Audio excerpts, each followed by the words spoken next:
There is just one story this morning, the dramatic end of the Gorbachev era in the Soviet Union. She was one of Britain's most high-profile television presenters, at the pinnacle of her career, when she was mercilessly gunned down outside her house in London. Her killer left the scene without a trace. The cold-blooded murder of Jill Dando sent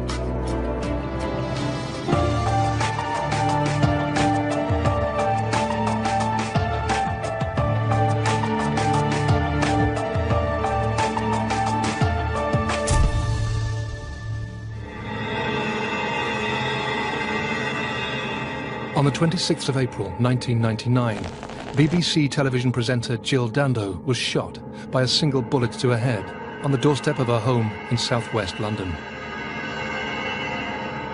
The hunt for the murderer and his motive proved to be one of the largest, most difficult and expensive inquiries ever conducted by the Metropolitan Police. 2 years later, during a controversial court case, local resident Barry George was found guilty for the killing. But during a dramatic retrial, he was cleared of Jill Dando's murder. So who shot one of Britain's most best-loved television personalities? This is the story of the brutal slaying of Jill Dando, told from the inside through the eyewitness accounts from those closest to the story. Born in Weston-super-Mare, Jill Dando began her journalism career as a reporter on a local paper, the Western Mercury. Determined to work in broadcasting, she eventually went on to become a presenter for BBC South West. She quickly rose to become a household name when she moved to the BBC's national news operation in London, presenting the breakfast news and 6 o'clock news. But she was best known as the face of the hit shows Holiday and Crime Watch, a series which explored unsolved criminal investigations. Above all, Jill Dando was renowned for her down-to-earth charm that endeared her to millions of viewers. It didn't matter whether she was doing Crime Watch or the news or the holiday programme and the other things she did. She had a warmth and sincerity about her, which is not really something you can learn. It's just the way you are. And I think Jill had that connection with the public that made them feel like she was their sister or their auntie and part of their family. Jill Dando was a national figure. She was a very pleasant personality, very easygoing. Funnily enough, she self-deprecatingly once described herself as Miss Blando because she thought she was too nice to be true, but she was, and people liked her. When she moved to Fulham, she lived in the next road to where I live, and we would always bump into each other in the local shops, in the street, and that's how we would chat and catch up. She was great fun, fabulous sense of humour, but very serious and professional when she needed to be, and she was just a great person to be around. Throughout certainly my years on Crime Watch, it was always a very close-knit team, and Jill fitted into that perfectly. It was another young woman who was going to be the face of Britain at the millennium. So she was the embodiment, in a sense, of the BBC. As well as enjoying a successful TV career, Jill had recently announced her engagement to gynecologist Dr. Alan Farthing. She was getting married, she was talking about Alan and the wedding and getting excited about organising everything, and she had so much to look forward to, so much fun, happiness in her life. I remember bumping into her when she came back from Sydney, when she'd been on holiday, and she was totally in love. They had met on a blind date and were due to be married in September 1999. Jill talked eagerly about her desire to become a mother. She was happier than she had ever been.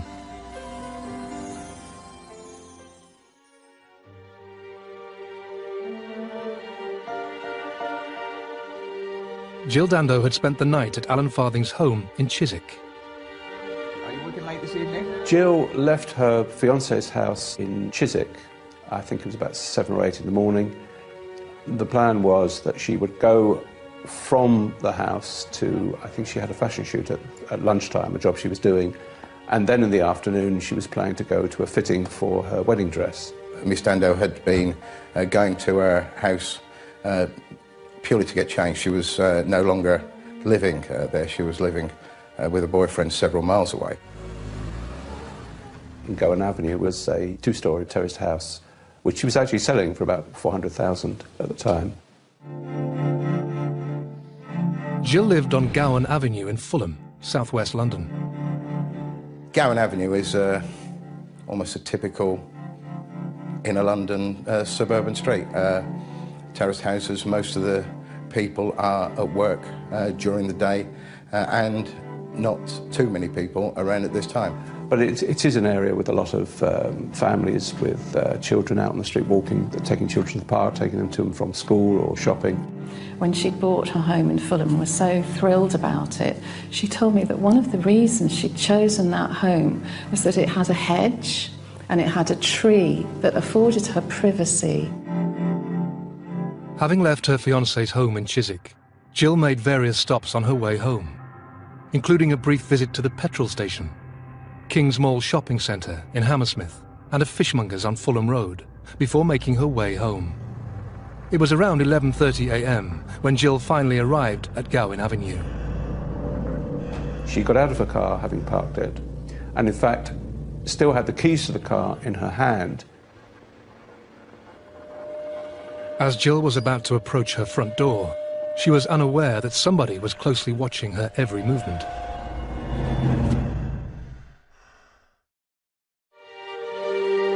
The BBC's golden girl Jill Dando was the TV star everybody loved. She was full of excitement at her future plans to marry fiancé Dr. Alan Farthing and start a family. But these plans would never bear fruit.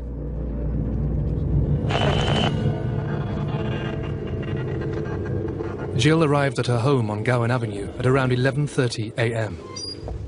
As she looked for her house keys in her bag, she was approached from behind.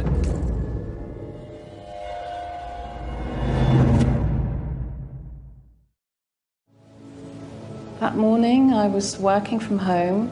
I was going to go to the Munster Road to get some photocopies done. I walked up and suddenly realised that her car was parked. As I approached her home, I deliberately looked at her front door.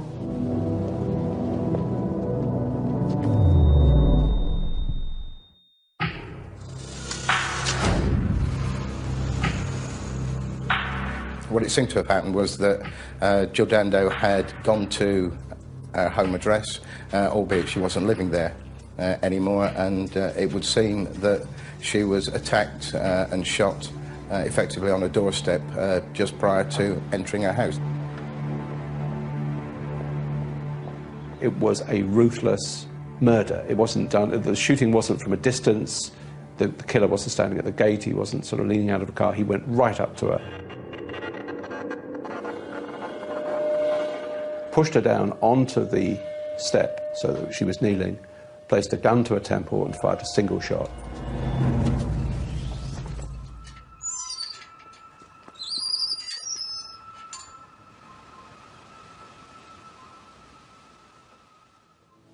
There was no time to prepare. From one step to the next, everything changed. Because I was witness to an incredibly violent scene.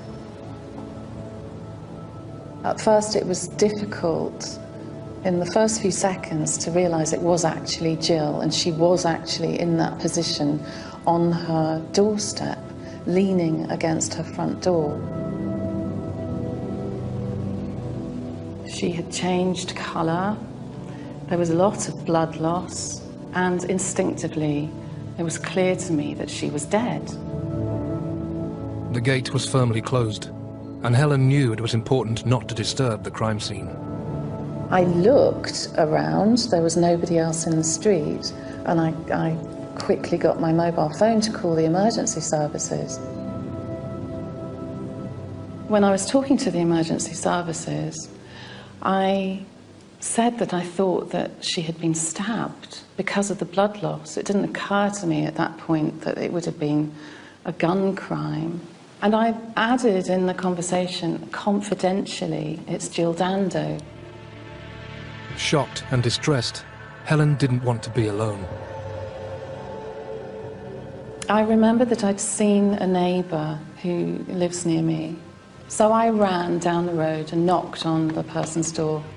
My neighbour came to the scene. She took one look and said, "She looks as if she's dead," and ran off. further up the road to a doctor's surgery. So I was left on my own again at the scene looking at Jill, who was lifeless on her own doorstep. The police were first to arrive. They just went through the gate and started dealing with Jill. There were mixed reports coming in. There was so much confusion, I think, by everybody because of the nature of the incident and, in reality, the nature of who she was.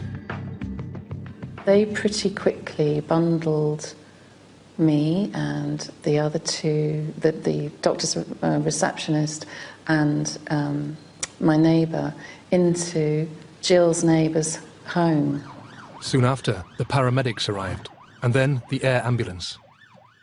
Jill Dando was taken to Charing Cross Hospital. She was certified dead at 1:03 p.m.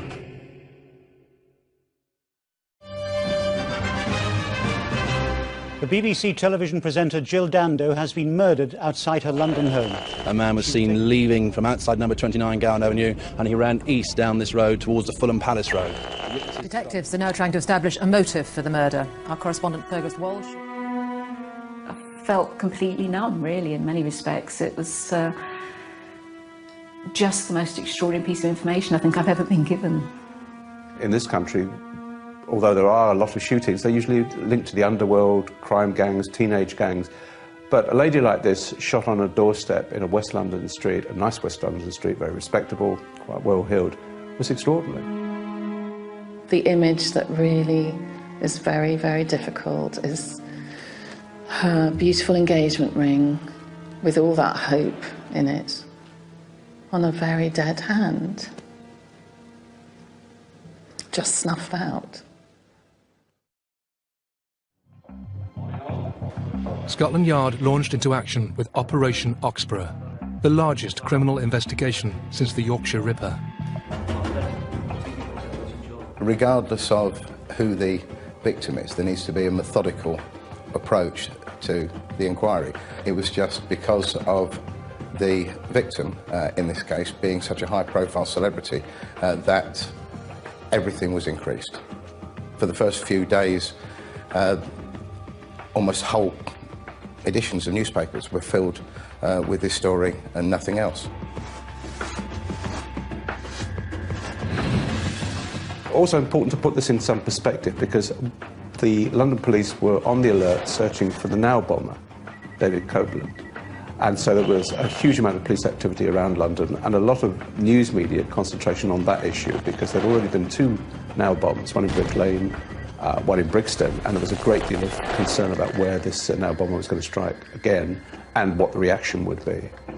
With unprecedented media attention surrounding Metropolitan Police investigations and the victim's high-profile status, the homicide squad were fully aware that they were under immense public scrutiny. They faced their first hurdle with a forensic examination of the crime scene.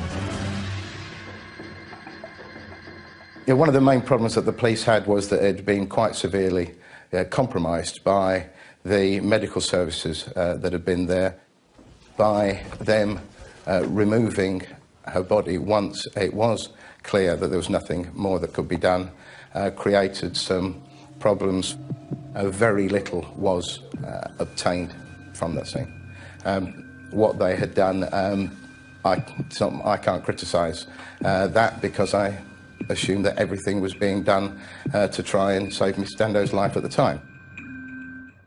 There was nothing that came out from the scene other than the fact they, of course, had the bullet which had killed Jill Dando, which was quite unusual. It was crimped, it had been pressed in. They used 50 search officers going down the surrounding streets, and they took up the drains, they looked at the sewers, they looked all along the riverbank by the park in case that the government might just have tossed the gun over a hedge or threw it into a drain. We can't be sure, obviously, about the gun that was used because it's never been recovered.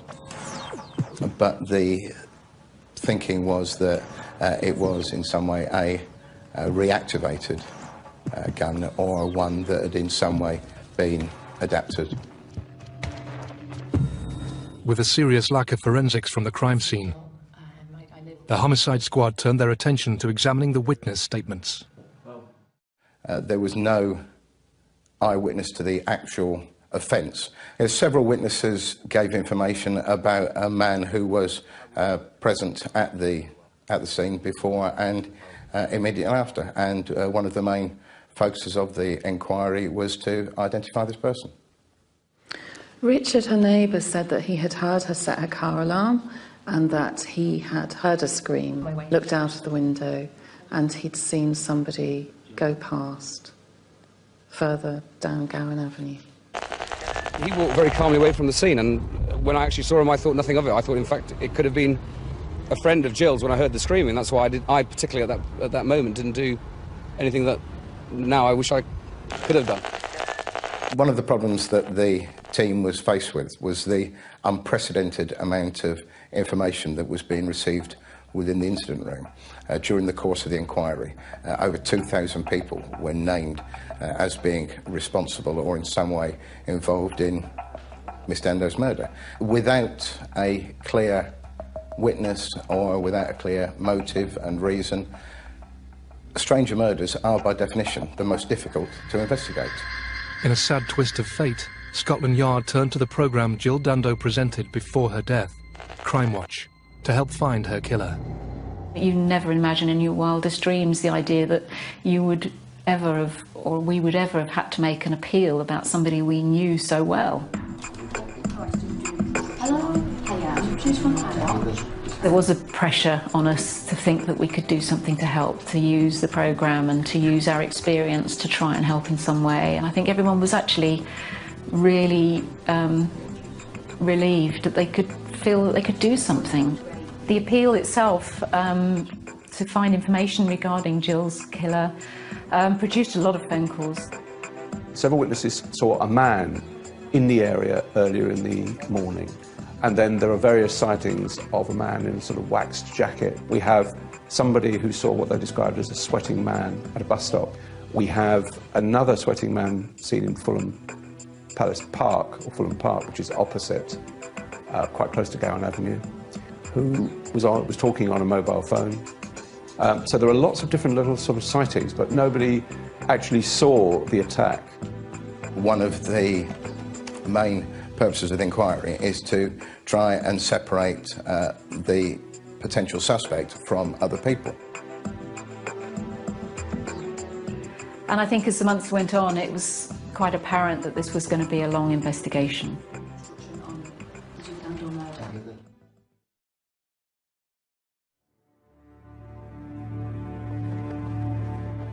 As the police persevered with their inquiry, thousands of mourners lined the streets to watch the 3-mile cortege.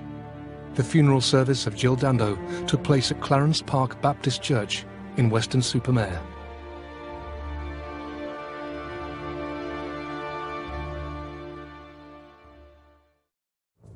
A grieving nation mounted pressure on Operation Oxborough. Would the homicide squad ever find Jill's killer and bring him to justice? So, if any of tonight's reconstructions have helped jog your memory... BBC television presenter Jill Dando was the nation's sweetheart. But in April 1999, she was violently murdered with a single gunshot fired at close range to her head. Her killer fled the scene undetected. What followed was a lengthy and extensive inquiry, but the Metropolitan Police faced a serious lack of evidence.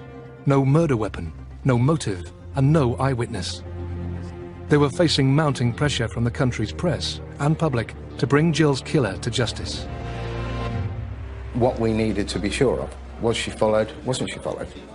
There was a small and dedicated group of officers that meticulously went through every scrap of footage that we had during the course of the inquiry. What we can categorically say is that from the meticulous examination of the footage from 191 cameras, she wasn't followed at all to that address. They also searched through 80,000 mobile phone records for the Fulham area and also for Chiswick, which could in some way be linked to her death. Either somebody following her who passed on a message that she was on her way home, or somebody who was waiting and got the message that she was arriving. None of those phone calls produced any evidence either. The months rolled by, but no significant leads emerged. The police were struggling with a serious lack of evidence. Her filofax had 486 names in it, and they went through every name and address they could find. They looked at her fiancé's background and drew a blank on that. We obviously just stayed at my house. I realised that on day one I was probably on a list of potential suspects, being first on the scene. That's a normal thing. The nearest and dearest of a victim are always scrutinised, and I knew that I would be too. Because of the nature of who Miss Dando was and her work, it was hard to ascertain a definitive motive as to why someone would conceivably want to kill her. Due to constant media attention, there was immense pressure to make an arrest, but they were fast exhausting all their leads. By now, Operation Oxborough decided to change tack. They were beginning to consider the possibility that Jill Dando's killer was a stalker with obsessive tendencies. Like a lot of celebrities, she'd attracted a lot of unhealthy interest. They found, for example, that one man had tried to acquire her BT account and run it unknown to her, but which would allow him to look at her phone calls or phone numbers. They found that somebody else had 150 pictures on of her collected on his computer. Another man had attempted to take over her utility bills, electricity, gas, water. Extraordinary behaviour by some of these people.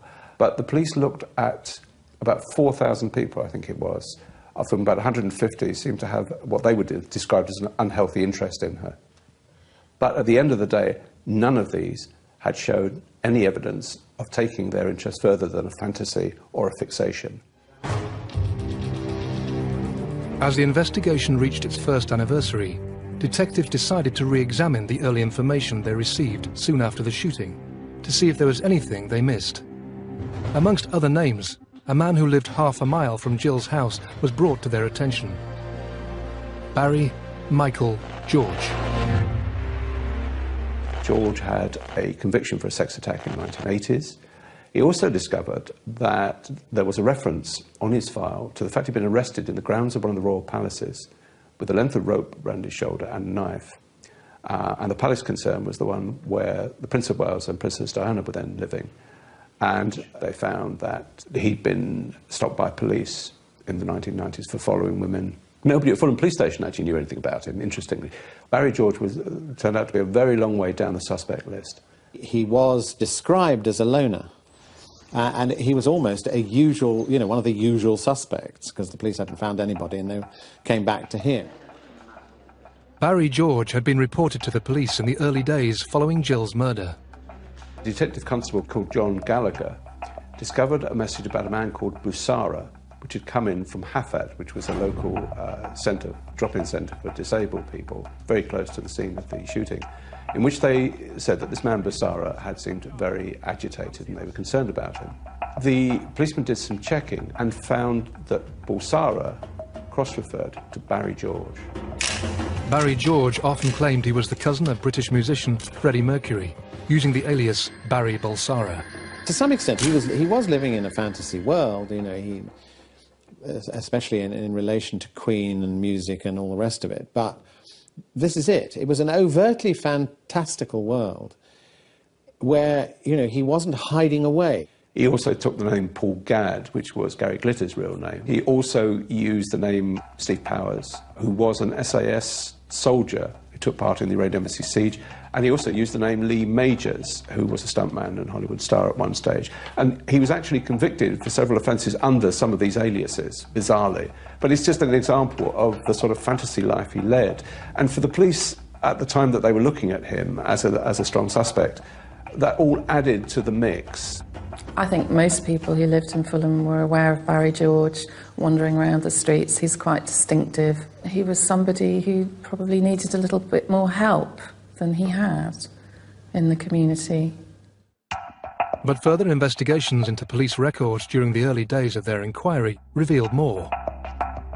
By now, police were getting very concerned because they also knew, looking through their records, that a local taxi firm had also called the soon after the shooting to say they were concerned about a man who kept coming in and seemed to be trying to build up, what, as it appeared to the police, to be constructing an alibi for himself.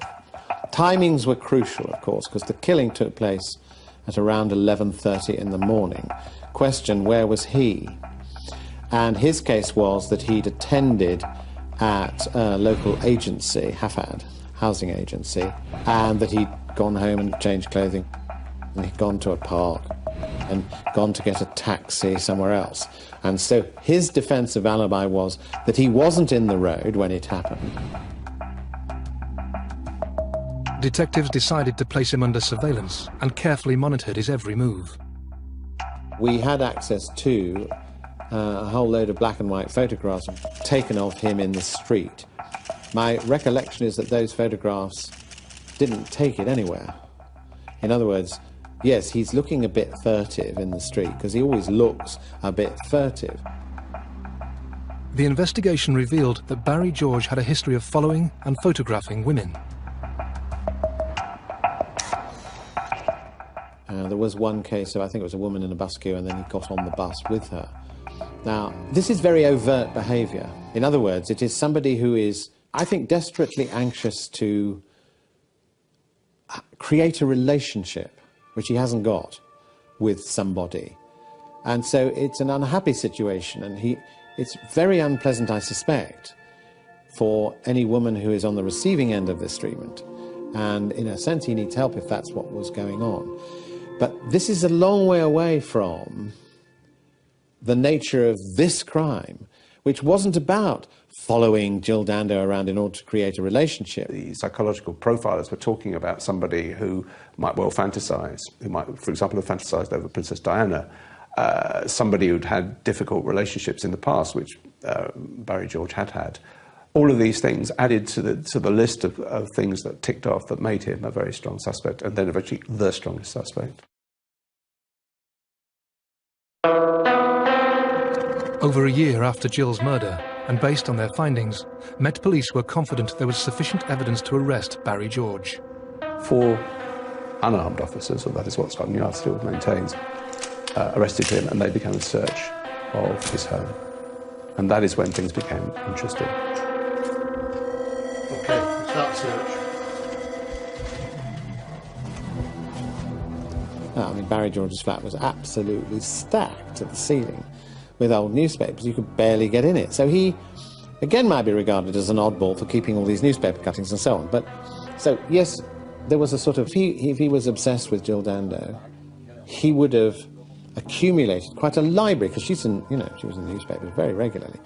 None of it was cut out, none of it was highlighted. There were no notes anywhere suggesting he was wanting to find out where Jill Dando was at any one time. Detectives removed various items. They took a coat that he'd worn and sent it for examination. They developed about 100 reels of film which he had, which showed that he'd been stalking around about, I think it's 480 women.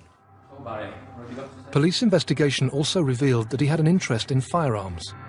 Barry George was interviewed at Hammersmith Police Station in London. This is a man who originally had told the police that he had nothing to do with guns and hadn't had anything to do with guns for quite a long time. But police found that, for example, he tried to join the parachute regiment, the TA section of it. He tried to join the regular army. He belonged for a short time to a gun club in Kensington. He'd had a number of starter pistols. A former neighbour of his had seen him with a weapon. After he was arrested, it was plain he did have an interest in firearms. I mean, he didn't have the weapon that is said to have been used here, but he did have an interest in weapons. But that doesn't mean that he's the murderer. He said he had nothing to do with Jill Dando. He didn't know Jill Dando lived in the area. He'd never met her, never seen her, and denied any link at all to the murder. Barry George was asked to take part in an ID parade. He refused to go on an ID parade, and so the ID parades were done on a laptop with potential witnesses being shown a series of images of possible suspects, plus innocent people, and picking them out from a laptop display. There was a neighbour living right next door to Jill Dando, who was looking out on the road, and a man living opposite. They both saw somebody departing from the gate area where this had happened. And they both went to identification parades, and neither of them picked out Barry George. In fact, either one or both picked out someone else. Whilst Barry George was being held in custody, forensics made an interesting discovery. Everything gelled for the police when they were told by the forensic science experts that they had found a very, very tiny trace of firearms discharge in the pocket of the coat that had been taken away. It was said to measure around about 0.005 of an inch. It was tiny. But the interesting thing about it was that the chemical composition, according to the scientists, was exactly the same as the bullet which had killed Jill Dando. They also found a single fibre at the crime scene that matched the material of a pair of trousers owned by prime suspect Barry George. On the 29th of May 2000, Barry George was formally charged for the murder. Were Metropolitan Police finally going to get justice for Jill?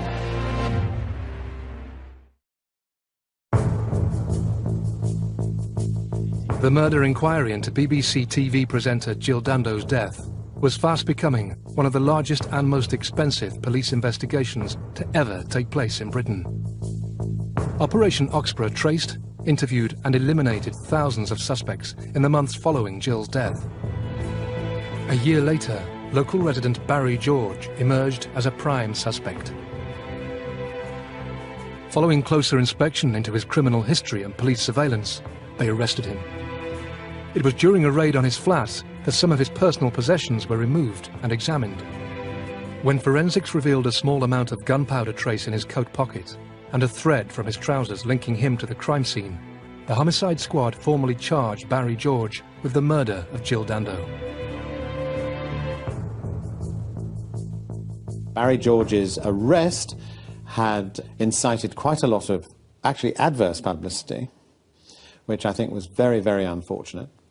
The public were sympathetic to a very famous, very intelligent, very beautiful woman who'd been killed at her front doorstep. And so there's an outpouring of grief, and therefore anyone who's arrested for that immediately has a problem. Almost 1 year after his arrest, the trial for the murder of Jill Dando finally took place at the Old Bailey. It was a trial that would captivate the nation and prove to be one of the most controversial cases in British criminal history. Barry George pleaded not guilty. A trial at the Old Bailey for anyone is a pressured event, especially if it's in one of the old courts, which it was, because they've held many famous trials. Certainly most of the UK press and media were there on a daily basis. So the court was full of people interested in the result. I mean, it's a very dramatic trial. He sat throughout it in the dock with a psychiatrist because he was concerned about his ability to follow the case. He suffered from very, very serious epilepsy, difficulties about concentration and so on. So this made communication a very sensitive area. During the trial, the prosecution presented George as a lone gunman with stalker tendencies. But his defence counsel painted a different picture. Was it an assassination? We tried to present Barry George, obviously as the person that he was, just very vulnerable person, living in the locality, relatively well known in the locality, who had an alibi, which he'd obviously produced to the jury, and basically as somebody who, in a sense, wasn't capable of carrying out this murder. The case against Barry George centred on forensic findings. The gun residue was clearly the key issue because it linked, according to the prosecution, it directly linked Barry George to a gun, to the murder. As far as we were concerned, our experts said that one particle doesn't add up to even a row of beans. It means nothing forensically. We also examined very, very carefully the possibility of contamination at the laboratory, because one particle can be airborne, one particle can go from one surface to another surface to a hand to somewhere else. And we examined very carefully whether, in fact, at any time, the particle hadn't been in the pocket but had got into the pocket through a process of contamination. You have to remember, no firearms residue was found in his flat or found in anything else to do with him. So if he's supposed to be adapting weapons or playing around with weapons, where was he doing it? He certainly wasn't doing it in his flat. He didn't own lots of flats all over London. One had to examine the possibility that it had got there through an accident of continuity. In other words, it was contamination. The prosecution relied heavily on the identification evidence. They relied on a fibre which they found, which they said linked Barry George's trouser to Jill Dando, that the fibre had come off the trousers and onto her clothing. The case hung on the slenderest thread, that was the sort of comparison, and the slenderest thread was this one particle. Because the identification evidence of him being in the street 2 hours before, in my view, was weak. You know, an identification is reputedly very risky. So what else is there? So the fibres in the case were going nowhere. George's defence team were putting forward a strong case. This case depended largely on circumstantial evidence, and plainly, from a prosecution point of view, forensic scientific evidence can be rather more compelling than any other. It was circumstantial. They admitted it was circumstantial, but the judge and the prosecution both said that it was possible to convict on the basis of circumstantial evidence without, for example, a confession, without an eyewitness who had actually seen a gun used, without the gun itself, without a motive. The jury retired to deliberate. 5 days later, they had finally reached a verdict. Foreman of the jury, have you reached a verdict? We have, my lord. A jury of 6 women and 5 men found Barry George guilty of murder. He was sentenced to life in prison. It was a shock. Obviously for Barry George, but a shock for all of the defence team, and I dare say others in court who had believed, as I had, that this wasn't going to lead to a conviction. For the majority, it was a simple case of a mentally ill man, or a man who was clearly not in his right senses, infatuated, fantasised, had approached Jill Dando, she had rebuffed him, he had killed her. That's the way it came across in a lot of newspapers and the media generally. I was very upset, I was very angry, the fact that he'd been convicted. I had plenty of time to think back over the trial and say, well, what's gone wrong here? How did this jury come to that conclusion? I think it's probably a combination of somebody who kind of looked odd in the dock, somebody who looked odd, which fitted the publicity that had gone before. Secondly, I think there was pressure on this jury, feeling that the nature of the crime was so heinous that, you know, here was an odd man, and he lived in the area, and there was a firearms particle, and they put that together, I think. Barry George always protested his innocence, but as he started his life sentence, there was unease at the verdict. From that point on, people began to get behind Barry George, to campaign for a fresh look at the case, and arguing that there was something wrong here, that it was a miscarriage of justice. His defence managed to mount an appeal. As the years went on and Barry George remained in prison, a campaign built up to get him free.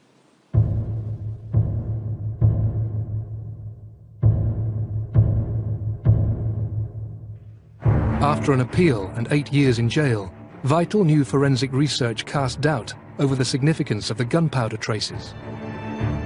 The Court of Appeal had argued that if the evidence in the pocket had been found a day or so after the murder, then it was key evidence, there was a link. But because there had been such a long period of time, it was no longer safe to assume it was linked to the murder.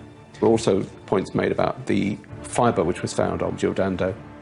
The clothing she'd been wearing had been left at the scene for quite a long time after the shooting. So it's perfectly possible for that fibre, which is fairly common, to have come from another source and not from Barry George's trousers. The forensic evidence was deemed unsafe. The Court of Appeal set a date for the retrial. The prosecution maintained that he was an obsessionist with a fantasy about guns and a grudge against the BBC. The defence simply said What we have here is the police have arrested the local nutter. And that was the phrase used by William Clegg QC, who now appeared for Barry George. And the jury accepted that there wasn't sufficient evidence. After 8 years in prison, Barry George was finally cleared of the murder of Jill Dando. Because I'm a firm believer that the truth will out in the end and justice will be done, but some people have to wait far longer than he did. And to give him his due, it's his persistence, his self-belief that got him acquitted. So who did kill Jill Dando? There wasn't a clear explanation. It wasn't a sex attack, it wasn't a robbery. It was an assassination of some description, and that left people very, very puzzled. I mean, I believed throughout the case, because of the nature of the evidence and the window of opportunity, it had to have been carried out by a professional. What we were all conscious of throughout the inquiry was what a senseless crime this was. And the feeling of shock, to a degree, throughout the country, never really diminished. It was just extraordinary, and please God, nothing ever like this happens again.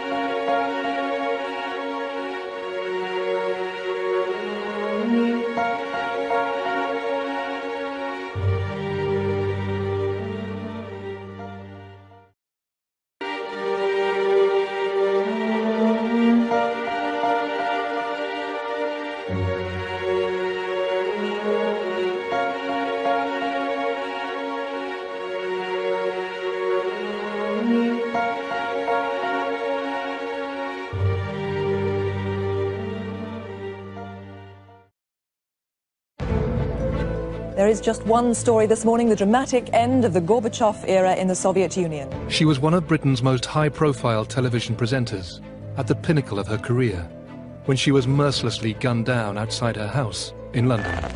Her killer left the scene without a trace.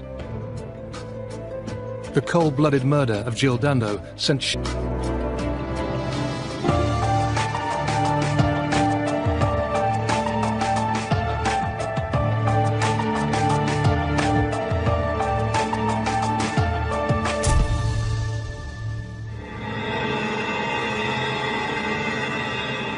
On the 26th of April 1999, BBC television presenter Jill Dando was shot by a single bullet to her head on the doorstep of her home in southwest London. The hunt for the murderer and his motive proved to be one of the largest, most difficult and expensive inquiries ever conducted by the Metropolitan Police. 2 years later, during a controversial court case, local resident Barry George was found guilty for the killing. But during a dramatic retrial, he was cleared of Jill Dando's murder. So who shot one of Britain's most best-loved television personalities? This is the story of the brutal slaying of Jill Dando, told from the inside through the eyewitness accounts from those closest to the story. Born in Weston-super-Mare, Jill Dando began her journalism career as a reporter on a local paper, the Western Mercury. Determined to work in broadcasting, she eventually went on to become a presenter for BBC South West. She quickly rose to become a household name when she moved to the BBC's national news operation in London, presenting the breakfast news and 6 o'clock news. But she was best known as the face of the hit shows Holiday and Crime Watch, a series which explored unsolved criminal investigations.